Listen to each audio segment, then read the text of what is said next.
Salut à tous les amis et bienvenue dans notre nouveau format, le format high-tech. Ici je vais vous parler de plusieurs choses comme les IA, la blockchain si jamais j'ai le temps, la 5G voire la 6G qui se met en place, bref des nouvelles technologies en général. Et aujourd'hui on va parler des voitures autonomes. Pour que tout le monde ait le même point de vue d'une voiture autonome, nous allons résumer comme ça. Les voitures autonomes sont des voitures qui possèdent une IA embarquée pour aider le conducteur pour conduire, voire lui laisser la possibilité de ne pas conduire. Maintenant que tout le monde a le même point de vue, je vais vous parler de plusieurs choses. Dès qu'on parle de voitures autonomes, on pense immédiatement à Elon Musk avec ses Tesla qu'il veut rendre totalement autonomes, où l'utilisateur ne conduira pas. Mais si nous cherchons bien, nous avons d'un côté Jason Wang qui lui pense que les voitures grand public ne seront pas et ne pourront pas être sans conducteur. Et oui, c'est lors de la conférence GTC Europe 2018 organisée par Nvidia que justement Jason Wang, le fondateur et PDG de Nvidia, a répondu à une question qu'une personne lui avait posée. Il dit bien, les véhicules sans conducteur arriveront vite dans les environnements contrôlés, camions ou bus.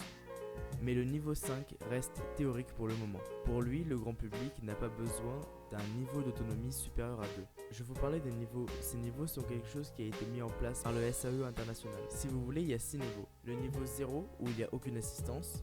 Le niveau 1, assistance à la conduite. Le niveau 2, automatisation partielle. Le niveau 3, qui lui est l'automatisation conditionnelle. Le niveau 4, la forte automatisation. Et le niveau théorique, le niveau 5, automatisation complète. Pour reprendre ce que disait Jason Wang, ce que les gens veulent, ce que je veux, c'est pouvoir dire à ma voiture, emmène-moi au travail.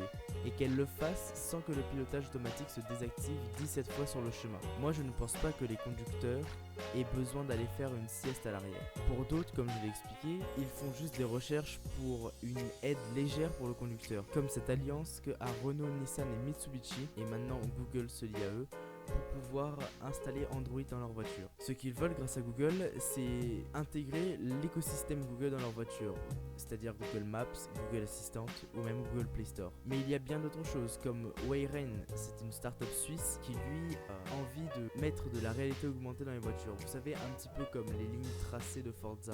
Comme vous pouvez le voir, il y a énormément d'alternatives de voitures autonomes.